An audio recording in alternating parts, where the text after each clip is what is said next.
Olá você que vai fazer PM São Paulo, você tem a dissertação Fundação Getúlio Vargas, a dissertação para fazer, que é decisiva nesse processo, extremamente importante para a sua aprovação, e você tem dificuldades de conseguir uma nota muito boa na dissertação. Então segue meu vídeo até o fim. Eu sou o professor Ricardo Russo e vou mostrar para você como é que nós fazemos para conquistar uma nota tão legal lá na Fundação Getúlio Vargas com a dissertação que vale tanto nessa prova. Portanto, da primeira prova, que vale 100 pontos, 40 pontinhos, 40% da sua vida em minhas mãos. Ou seja, 40% dessa nota da primeira prova é a dissertação e você precisa pelo menos metade da nota para continuar no concurso. Mas metade da nota não é suficiente, ou seja, 20 pontos em 40, para você conseguir o seu objetivo. A gente precisa mais do que isso, e eu vou mostrar para você como fazer isso, fazendo uma análise do edital, mostrando os critérios de correção dessa prova da Fundação Getúlio Vargas, e mostrar para você como é que a gente consegue uma nota muito boa. É importante que você lembre que a dissertação é fundamental nesse processo.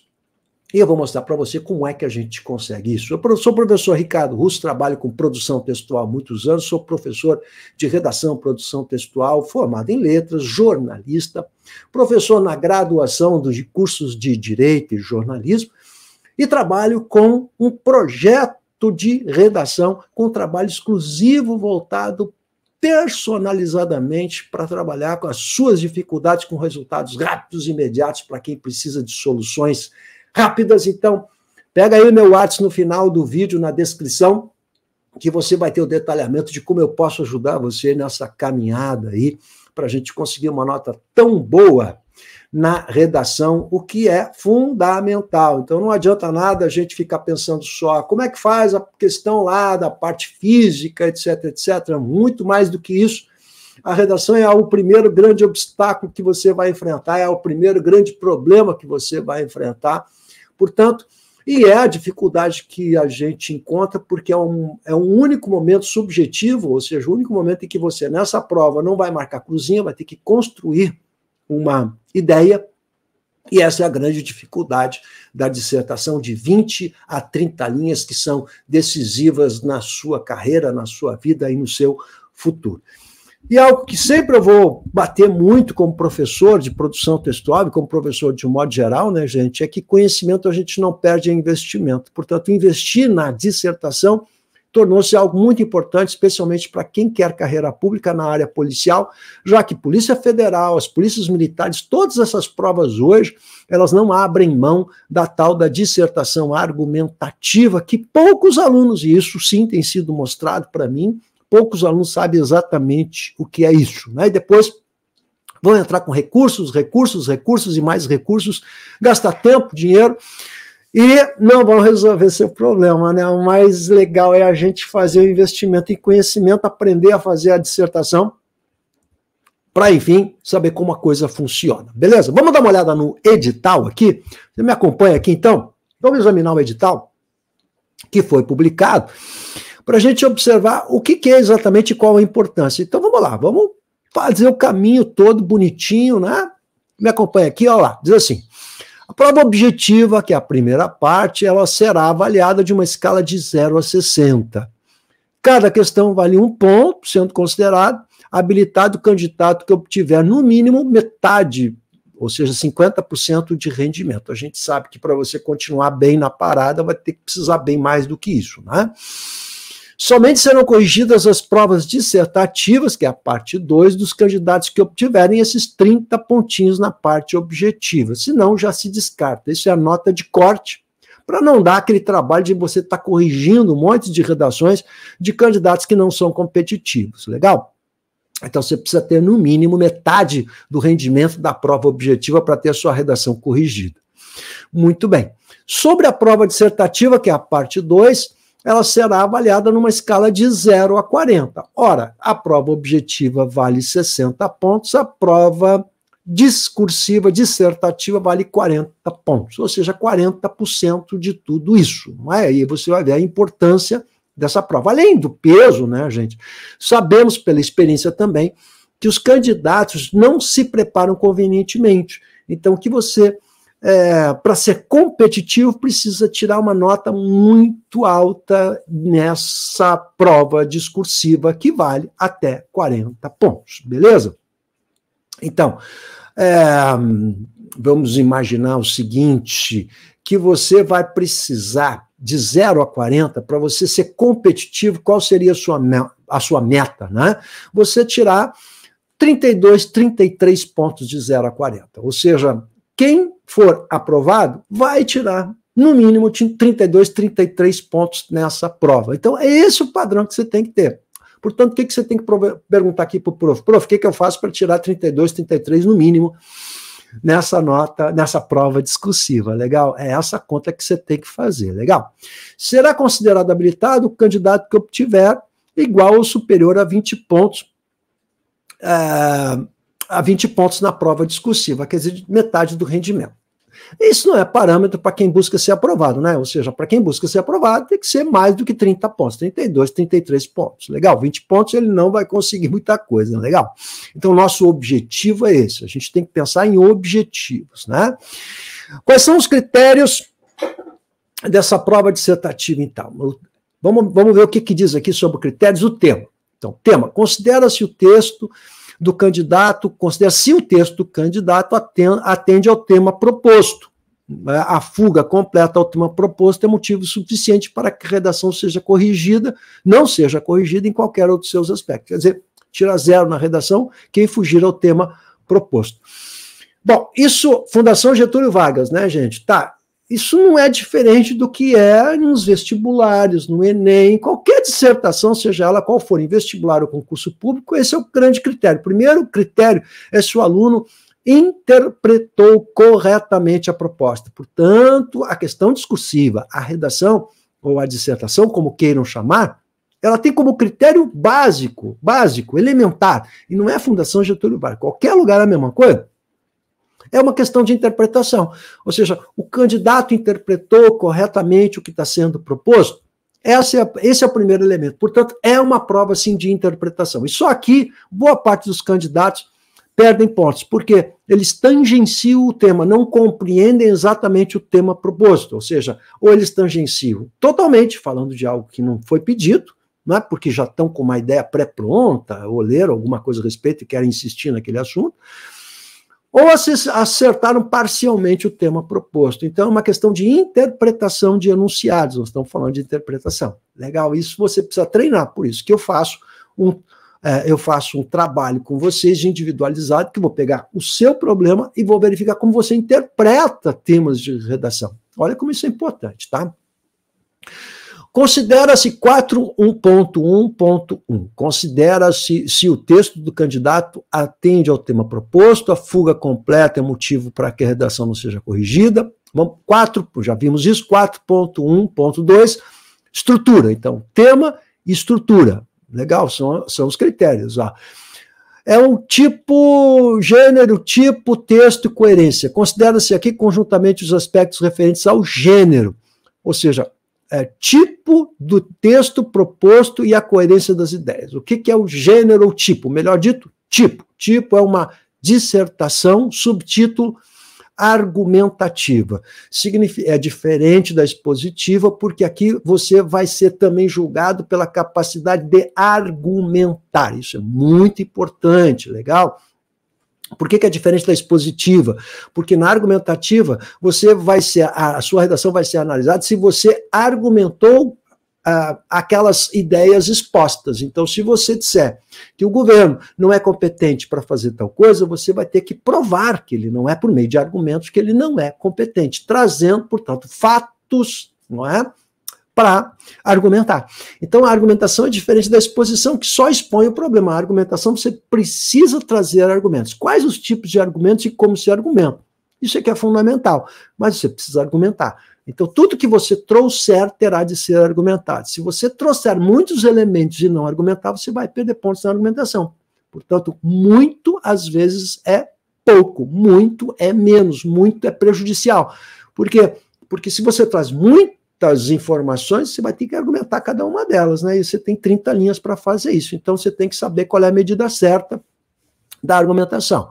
Beleza? A fuga completa ao gênero tipo é motivo suficiente para que a redação não seja corrigida. Quer dizer, se o cidadão fizer uma narração, né, ele vai tirar 0. Então, olha só, fuga ao tema ou fuga à estrutura, erro, né, em relação à estrutura que está sendo pedida, que é uma dissertação argumentativa. Isso, o cara escreve uma carta, faz uma narrativa, tá bem? Então, evidentemente que isso é 0, não importa o que ele escreveu. Legal? Então, primeira coisa, eu tenho que interpretar corretamente a proposta. Segunda coisa, eu tenho que estar dentro do gênero argumentativo. E só tem um jeito de você fazer isso, que é treinando, né? Se você não fizer... eu fiz 2 redações, será que é suficiente para fazer a prova? Não, para você tirar uma nota 35, 34, não, você vai ter que treinar toda semana. Legal, com temas e treinando temas diferentes e treinando a interpretação. Isso é fundamental, gente, tá? Então, só há uma maneira de você aprender a fazer redação, fazendo redações. Não adianta ficar assistindo videozinho. Eu sempre vou falar isso, tá, gente? Aqui, ó. Eu assisti o videozinho do professor, não sei o que. Que bom que você assistiu o videozinho, mas isso não vai fazer com que você produza uma boa redação com 30 e poucos pontos em 40. Com, no mínimo, 80% do rendimento, né? Ou seja, 32, 33 pontos em 40. É o que você vai precisar. Legal? Ou escreve ou tá fora, meu amiguinho. Não adianta, não tem meio termo, tá legal? Avalia-se aqui como o candidato sustenta a sua tese em termos argumentativos. Ó. Então, aqui entra a argumentação. E como essa argumentação está organizada, considerando essa macroestrutura do texto dissertativo, introdução, desenvolvimento e conclusão. Quer dizer, qualquer dissertação trabalha com essas 3 partes. Você vai lembrar, isso aqui é programa de ensino médio, né? Introdução, desenvolvimento e conclusão. No gênero e tipo de texto, avalia-se também o tipo de interlocução construída. Por se tratar de uma dissertação, deve-se prezar pela objetividade, óbvio. Sendo assim, o uso da primeira pessoa do singular e a segunda pessoa do singular e do plural poderá ser penalizado. Sim, sempre quando se faz uma dissertação a gente faz afirmações, existe um autor do texto, né, que está fazendo essa afirmação, mas ele não vai dizer eu acho, eu penso, não precisa usar o eu, né? Então, tudo que você registrar ali é aquilo que você, autor do texto, pensa e acha. Não há necessidade de explicitar isso, tá bom? Bom, mas isso não é uma característica da Fundação Getúlio Vargas, gente. Ó. Clareza, interpretação da proposta, está dentro do gênero tipo solicitado, ter coerência e argumentar, isso faz parte de toda a dissertação argumentativa, vale para o Enem, vale para o vestibular lá em Cacimbinhas do Norte, vale para qualquer dissertação argumentativa. Então, se você vai fazer concurso e aí você tem uma dissertação argumentativa, a primeira coisa a aprender é como fazer uma dissertação argumentativa. Aí depois a gente vai olhar e verificar como é que a banca pede a proposta, que é o que nós vamos fazer na segunda parte do vídeo, legal? Muito bem. Será considerado aspecto negativo a referência direta à situação imediata de produção textual. Como afirma o autor do primeiro texto da coletânea, texto ele faz referência ao texto. Olha, como afirma o texto, então não tem que fazer referência nenhuma a isso, né? Você tem que usar a impessoalidade. Na coerência será observada, além da pertinência dos argumentos mobilizados para a defesa do ponto de vista, a capacidade do candidato em encadear as ideias dentro de uma forma lógica, lógico, né? Então, como é que uma ideia puxa a outra? Há uma sequência lógica de ideias, e essas ideias não pode haver lacunas nessas ideias, não é? Por que eu estou dizendo isso? Essa terminologia toda, ela é muito semelhante à terminologia, deixa eu chamar você mais pertinho aqui de mim, vamos ler, aqui. É muito semelhante à terminologia usada no Enem. Eu preciso lembrar a vocês que a Fundação Getúlio Vargas é quem organiza as provas do Enem. É a VUNESP, a Fundação Getúlio Vargas e a SEBRASP, não é? Que se revezam. Então, já faz alguns anos que a Fundação Getúlio Vargas está fazendo a prova do Enem. Eu fui treinado várias vezes pela Fundação Getúlio Vargas, fazendo cursos de redação argumentativa. Então, eu conheço bem a terminologia, os critérios, e os caras são muito bons no que eles fazem, legal. Conheço muito bem os critérios e sei o que eles consideram uma dissertação argumentativa, o que é uma lacuna argumentativa, o que é ter coerência, encadeamento de ideias. Então, tudo isso precisa ser treinado pelo candidato. Mas não há nenhuma novidade aqui. Isso é universal, tá? São critérios que se usam em todas as dissertações argumentativas que existem por aí. Beleza? Bom, serão consideradas apenas contradições entre as ideias, falta de partes de partes da macroestrutura, falta de desenvolvimento das ideias, que são as lacunas, tá? Bom, isso tudo é a parte argumentativa. A parte argumentativa, gente, sempre é aquilo que é mais subjetivo na análise, legal, e mais difícil de ser avaliado, né? Ou seja, os outros aspectos, a gramática, por exemplo, é uma parte objetiva de análise, ou tem crase ou não tem crase, ou tem acento ou não tem acento, mas essa questão da organização de ideias, da estrutura de um texto é uma coisa bem subjetiva, legal? É o mais difícil de ser analisado. Bom, vamos lá. O que mais que eu tenho aqui para você? Olha só. A expressão, coesão e modalidade, expressão, coesão, modalidade, consideram-se neste item os aspectos referentes à coesão textual e ao domínio da norma padrão de língua portuguesa. Então, são dois critérios, né? Então, entrou a coerência, olha só os conceitos que ele trabalha: coerência, coesão, argumentação. Tudo isso são conceitos universais e são conceitos com os quais eu trabalho há muito tempo em vestibulares. Tudo isso já entrou na vida aí do vestibulando há muito tempo, né? Coesão textual. Como é que você remete por exemplo, a paragrafação, né? Então, você precisa construir um parágrafo. Muito bem, tá, eu vou construir um parágrafo. E esse parágrafo, ele precisa estar ligado ao outro parágrafo por meio de elementos de passagem de ideias. Isso é coesão, que também é uma questão objetiva. Ou você tem ali um elemento coesivo. Então, por exemplo, estou começando o parágrafo de outra parte, nesse sentido. Essas expressões de outra parte nesse sentido servem para iniciar parágrafos ou iniciar períodos dentro do parágrafo. Esses elementos terão de aparecer. Eles estão na superfície do texto e contam como elementos coesivos. Legal? Portanto, são bem importantes aqui na análise da correção. Né? E também dentro desse item aqui entra a questão da gramática. Bom, na questão da gramática, o que mais que eles falam aqui? Padrão culto da língua portuguesa, na coesão. Quando a gente fala norma padrão, gente, domínio da norma padrão é o domínio da gramática, da norma culta, tá? Não adianta, e aí existe um equívoco, um senso comum equivocado das pessoas de achar que norma padrão é você escrever difícil. Não tem nada a ver norma padrão com escrever difícil ou palavras complicadas, né? Ou seja, aqui nós temos uma prova de nível médio. O que vai ser pedido para o candidato e analisado do candidato é o que se esperar de um candidato com nível médio que vai fazer esse concurso. Então não é necessário que ele domine um vocabulário extremamente luxuoso, um vocabulário difícil, não. Um vocabulário normal, cuidando das repetições, nada precisa ser difícil, isso é bobagem, não é? Mas o domínio da norma culta significa a pontuação correta, o uso da crase, da acentuação, da ortografia. Toda a parafernália da gramática precisa ser atendida. É isso aqui, legal? E aí a gente vai fazer um acordo aqui nós dois. Deixa eu ficar maiorzinho aqui para falar desse acordo de ser. Ó. O que é um aluno competitivo? O aluno competitivo é aquele que tem 6, 7, no máximo 7 desvios, né? Aí 5, 6, 7 desvios ainda é possível conseguir uma nota boa. O ideal seria no máximo 5 desvios. Esse é o objetivo central, né? Geralmente, quais são os desvios? São relacionados à pontuação, mas não sempre erra o uso da vírgula, é comum. Certo? E assuntos relacionados à ortografia, em especial o uso de acentos. Né? O aluno erra 3 acentos, 4 acentos, já perde uma pontuação substantiva. O que eu quero dizer com isso? Se você tiver 17, 15, como eu tenho pegado muitas redações, os alunos entram com recursos, que é uma das minhas especialidades, o recurso administrativo você tem que fazer, sempre tem que ter o chorinho para conseguir mais pontos, né? Até porque se você quiser entrar com recurso judicial, é muito importante antes você já ter o recurso administrativo, então tem que fazer o recurso administrativo, então se você fizer o curso comigo, já vamos botar no pacote lá o recurso administrativo, legal? O recurso judicial tem depois, mas é importante fazer o administrativo, até para ter argumentos para depois fazer o recurso judicial. E o candidato ele tem 17, 15 ou 16, 17 erros. Então, como é que eu vou fazer um recurso, né, pedindo para baixar os erros de gramática? Erros de gramática, não tem, é inapelável. Ou está lá o erro ou não está. Legal? Geralmente, essa banca aqui, como a Fundação Getúlio Vargas, são bancas sérias que vão apontar os erros de gramática e a linha onde está o erro de gramática. Sebrasp faz isso, né? As bancas menos sérias aí, com as quais eu tenho trabalhado, você vai ver meus vídeos aí, né? Elas não só apenas dizem que há erros. Então, Essa é uma banca mais séria, ok, tudo bem, tudo certo.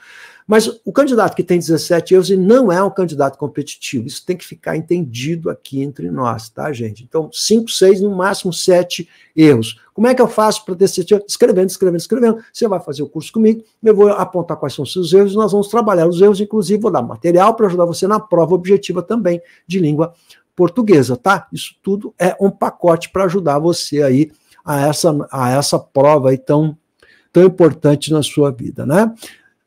Na modalidade, serão examinados aspectos gramaticais, ortografia, toda a parafernália lá, gente, sintaxe, pontuação, a escolha lexical, que é o vocabulário, a precisão vocabular, nada diferente, né? Se está usando um vocabulário próprio, específico da norma culta, insisto, não entenda a norma culta como usar uma linguagem mais elaborada, uma linguagem difícil, palavras complicadas, isso é bobagem.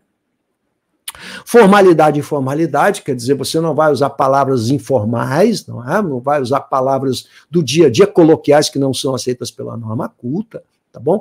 Você fazendo uma redação para mim, eu já tenho uma ideia das suas dificuldades e já prescrevo o remedinho. Você vai ver que em 4 redações a nota melhora substancialmente, legal? Aí vem as questões de 0, né? Então, será atribuída a nota 0 à redação que fugir ao tema ou ao gênero, isso já foi dito, que apresentar nome, não pode ter identificação, que estiver em branco, óbvio, apresentar textos sob forma não articulada, verbalmente, né? Apresentar desenhos, apresentar foi escrito em outra língua, óbvio, né? Apresentar letra ilegível, a letra tem que ser legível, você tem que. Aí a letra, prof, tem que diferenciar. A única preocupação é que você tem que ter 2 preocupações. A primeira delas, tem que ser legível. Eu tenho que entender. Segunda, tem que diferenciar maiúscula de minúsculas, tá? Então, se a sua melhor letra é a letra de imprensa, use a letra de imprensa. Mas aí você tem que diferenciar maiúscula de minúscula. E outra coisa, sempre vai de uma margem até a outra margem, bem entendido, combinado aqui, ó, não é para deixar espacinho, é de uma margem a outra margem, tendo cuidado na separação silábica, não vai me perder ponto na separação silábica, pelo amor de Deus, né? Cópia dos trechos motivadores da coletânea. Então, se o aluno fizer um recorte e cola, né, mesmo dos trechos de textos da prova ou dos textos motivadores, ele não pode fazer isso. Isso é uma coisa que a Fundação Getúlio Vargas treina muito seus avaliadores, né, para não aceitarem cópias, tá bom? Observação importante, o que mais? Vamos ver como é que eles finalizam aqui. Cada redação é avaliada. Eu acho que isso aqui é muito importante. Ó, por 2 examinadores independentes, e quando há discrepância na atribuição das notas, o texto é reavaliado por um terceiro examinador independente. Quando a discrepância permanece, a prova é avaliada pelo coordenador da banca. Ó, é o sistema do Enem. Legal? Esse é o sistema do Enem. Por que a gente que está acostumado a trabalhar com redações em concurso público, em vestibulares e Enem e tal, a gente já conhece a coisa pelo edital, né? Olha só, se você for, quando você pega Sebrasp, quando você pega FGV, você vai ver que eles têm o cuidado de colocar no edital a quantidade de correções e a questão da discrepância. Discrepância é a diferença da nota do primeiro avaliador para o segundo avaliador. Outras bancas menos credenciadas, e você vai perceber que são bancas sem know-how na questão do texto, né? Eles não colocam isso no edital. Então você não sabe quantas vezes o texto foi corrigido. Eu vou dizer quantas vezes, foi uma só. Legal? Então a seriedade do concurso e a seriedade da banca já está posta nesse item aqui. Quando você vê que o cara diz assim, olha, o edital diz assim, são 2 avaliações por 2 avaliadores independentes, quer dizer, são 2 pessoas que vão corrigir em momentos diferentes, então um não sabe a nota do outro. Se houver discrepância, haverá um terceiro, e se ainda permanecer a discrepância, haverá um 4º examinador. A única coisa que faltou aqui é dizer o que é a discrepância. Legal? Qual é o grau e quantos pontos é considerado discrepância para que haja uma terceira avaliação. Legal? Então, se eu dei, 20 pontos e o outro deu 30 pontos, né, há uma discrepância aí muito alta, vai para um terceiro, mas não diz aqui o grau de discrepância, não chegou a precisar o grau de discrepância. No Enem, eles colocam o grau de discrepância, tá? Aqui não tem o grau de discrepância. De qualquer maneira, a gente percebe que há uma preocupação, que há um know-how, que os caras sabem o que é uma redação em concurso público, estão acostumados a fazer isso, né? E não são todas as bancas não que fazem isso.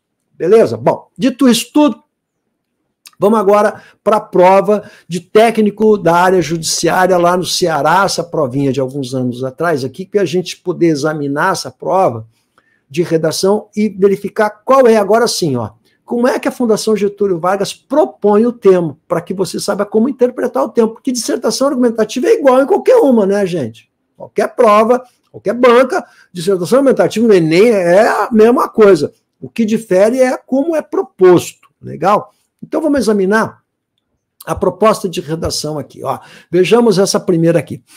Vamos seguir aqui, a dificuldade da Fundação Getúlio Vargas é justamente na interpretação dessa proposta. E é aí que muito candidato vai bailar, porque tem dificuldade em fazer essa interpretação. Isso exige leitura, não é?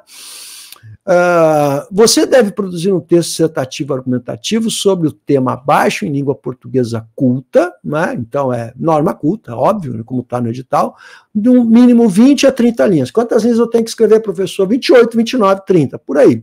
Por que 28, 29, 30? Porque o cara que vai passar vai escrever 28, 29, 30 linhas. Essa é a nossa referência. Agora vamos para o texto de apoio. Olha só a complexidade do texto, que vai exigir aqui uma compreensão, né? Textual. O economista e escritor Eduardo Gianetti acaba de lançar um livro de pequenos textos, entre os quais está, abrem-se as aspas, o paradoxo do brasileiro. Deste artigo destacamos o seguinte trecho. Então agora ele vai falar o que é o tal do paradoxo. Aí muita gente já treme porque não sabe o que é paradoxo, né? Então paradoxo não é propriamente uma contradição. São ideias que se opõem, mas que são inconciliáveis, né? Então, o paradoxo, por exemplo, o time ganhou, mas perdeu. Como é que pode ganhar e perder? Isso não é uma contradição, isso é um paradoxo, né? Então, o time ganhou aquela partida, mas foi desclassificado do campeonato. Então, pode dizer que ele ganhou ou perdeu. É uma figura de linguagem. Beleza? Isso é um paradoxo, são duas coisas inconciliáveis, na verdade. Então, vejamos o que é isso. Ó. O paradoxo do brasileiro é o seguinte, ele vai explicar, botou 2 pontos. Ó. Cada um de nós, isoladamente, portanto, individualmente, eu, você, nós, no ponto de vista individual, tem o sentimento e a crença sincera, importante a palavra sentimento, importante a palavra crença aqui, sincera, isso também é importante, de estar acima de tudo que aí está. Isso é bem subjetivo, né? Estar acima de tudo que aí está. Ninguém aceita, ninguém aguenta mais. Nenhum de nós pactua com o mar de lama, ó, o deboche e a vergonha da nossa vida pública e comunitária. Ele não está falando especificamente de nada, ele está falando de um modo geral. Ele está falando de política, de políticos, professores, não, está falando da vida pública e comunitária, quer dizer, dos entes públicos, sim, eu estou falando do governo, do Estado, da política, dos políticos de um modo geral, mas também da vida comunitária, né? A vida em comunidade, né? Na nossa comunidade, na nossa rua, no nosso bairro, na nossa cidade. Então ele está falando abertamente, nada de específico, não está falando de corrupção especificamente, ele está falando de mar de lama, que engloba a corrupção.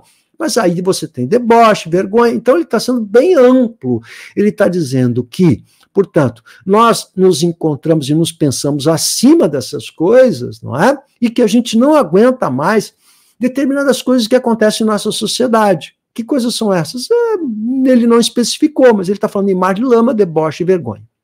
O problema é que, ao mesmo tempo, o resultado final de todos nós juntos é precisamente tudo isso que aí está. Ou seja, eu não aceito, eu acho horrível, mas a gente é parte desse jogo. Eu não vivo num mundo isolado, né? A autoimagem de cada uma das partes, a ideia de que cada brasileiro gosta de nutrir de si mesmo, não bate com a realidade do todo melancólico e exasperador chamado Brasil. Então, ele está falando do caso brasileiro. Onde está o paradoxo? O paradoxo é o fato de que eu me considero acima, eu acho que eu sou um cara honesto, eu acho que eu pago impostos, eu acho que a minha ação é a ação de cidadão, eu exerço o meu papel de cidadão, eu voto, eu pago impostos, eu ajo corretamente, eu trabalho, eu sou uma pessoa ética, comprometida com, enfim, com os aspectos morais e éticos daquela sociedade naquele momento histórico. Mas eu vejo que em minha volta a coisa não funciona bem, que as pessoas não agem dessa maneira. O problema é que eu faço parte dessa sociedade. Essa sociedade é composta por esses indivíduos. Legal? Então, ao mesmo tempo que todo brasileiro acha que individualmente ele não é culpado do todo, o todo é composto pelas partes, e aí que está o paradoxo, né?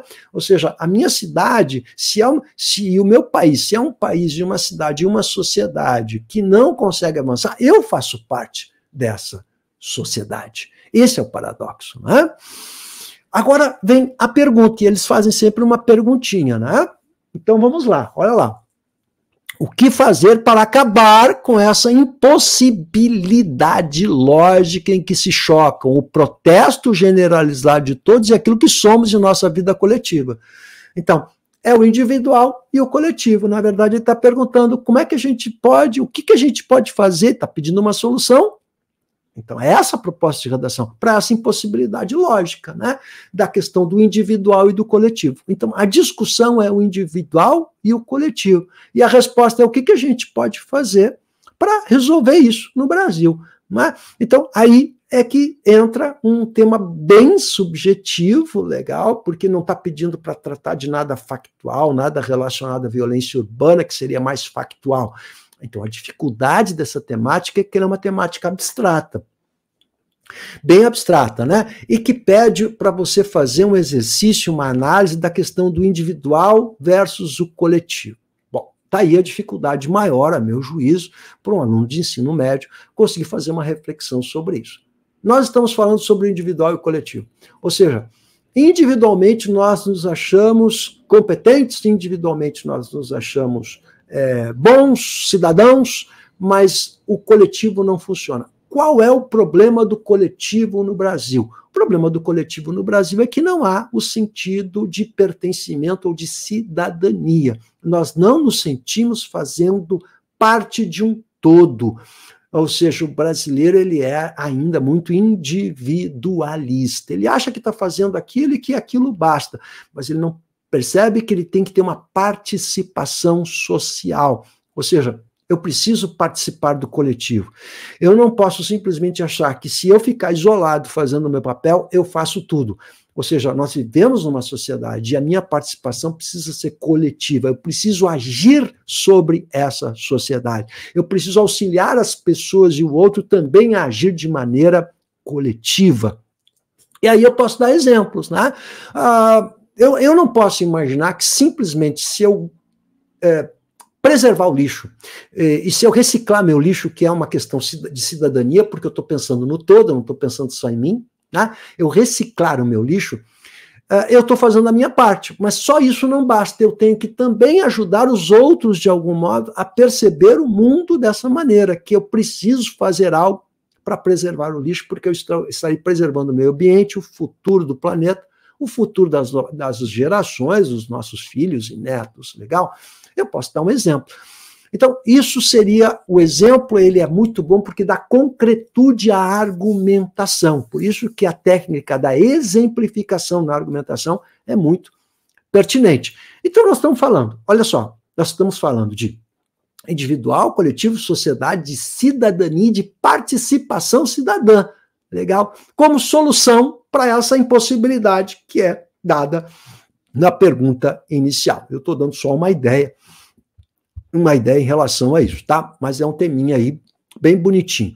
A segunda prova, dentro do mesmo concurso lá no Tribunal do Ceará, Tribunal de Justiça do Ceará, a segunda prova é essa aqui, vou mostrar para vocês observarem que também é um tema subjetivo, né? Apesar de ele lidar com um assunto factual, ele discute uma questão subjetiva. Olha lá, o Supremo Tribunal Federal tem seus membros indicados pela Presidência da República. Assim, o ex-presidente Lula indicou Joaquim Barbosa para o cargo, primeiro negro a ocupar esse posto. O presidente atual pensa em indicar um evangélico para o tribunal. na sua opinião, quais devem ser os atributos necessários a uma pessoa para que ela se torne membro do STF? Olha que pergunta interessante, né? Então, eles estão dando 2 exemplos factuais para ilustrar e estão perguntando para você agora qual é a sua opinião. Bom, o importante é que quando a gente fala de argumentação, nós estamos pedindo a opinião do candidato. O candidato tem de expressar a sua opinião, gente. Não adianta você querer se esconder. Isso não resolve nada. Então, vamos lá.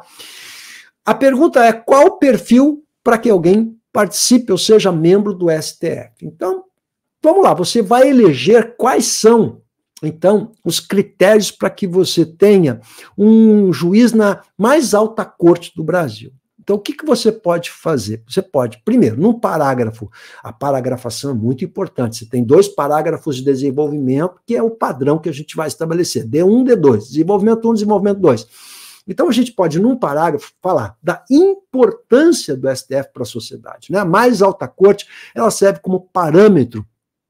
E eu preciso assinalar e destacar que uma sociedade democrática precisa ter uma justiça que funcione muito bem. E o Superior Tribunal Federal é uma referência em termos de justiça. O que eles fazem é visto pelas outras instâncias também da justiça. Daí a importância desse tribunal e a importância, portanto, dos seus membros. E esses membros precisam ter o quê? Então, uma experiência longa como juristas, eles precisam ter participação social como juízes, eles precisam ter defendido trabalhadores, além de ter vendido empresas. Quais os critérios que eu estabeleço como fundamental? Né? Além de ter ética e conhecimento, né? Tem que ter compromisso social e participação social, por exemplo. Né? São questões que você vai ter que trazer.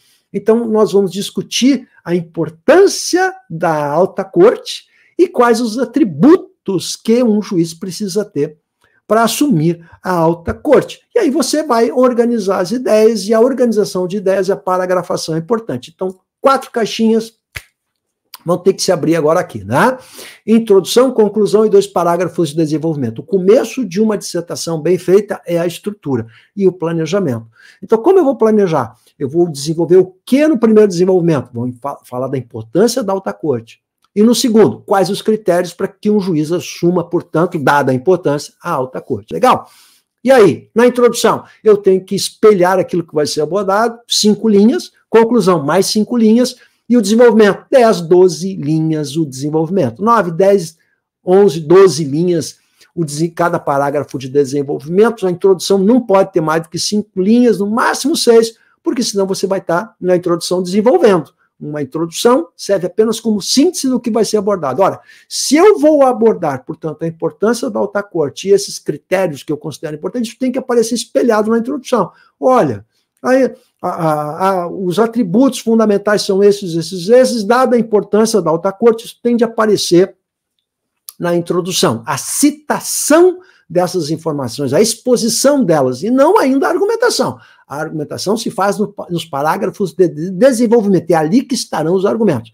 Tem gente que já argumenta na introdução, então já há um problema de estrutura, o ponto de partida está errado. Legal? Mas como é que a gente consegue isso? Treinando. Então, te informo aqui, pega no meu endereço do WhatsApp. Se você gostou do vídeo, dá um joinha, dá um ok, recomenda para a galera aí, para a gente construir esse canal aí com a redação para concursos públicos, ajudando vocês a conquistarem a vaga. Lembra que o investimento em dissertação na questão discursiva é fundamental para você conseguir seu objetivo. Você precisa se convencer disso. Sem isso, você não vai conseguir a sua aprovação. E para isso, você precisa treinar, fazer várias redações, preparar isso antecipadamente e não se preocupar com qual o tema que vai cair. Você precisa experimentar vários temas, porque são temas bem abertos na Fundação Getúlio Vargas, como você está vendo. Eu preciso transitar por vários temas. Por isso que eu trabalho treinando, e como eu também sou jornalista, mandando para esses alunos vários textos para eles estarem bem informados a respeito dos grandes assuntos que circulam na sociedade nesse momento histórico. Afinal de contas, como jornalista, eu tenho essa facilidade de fazer isso. Então, pega a informação comigo, manda um WhatsApp para mim e vamos conversar um pouquinho sobre como eu posso ajudar vocês e mostrar para você como é esse pacote de 4 redações pelo Classroom, com 4 aulas, em que você vai rapidamente e muito rapidamente evoluir na sua redação e auxiliar, inclusive, na prova objetiva. Beleza? Tamo junto, então? Vamos lá? Vamos estudar?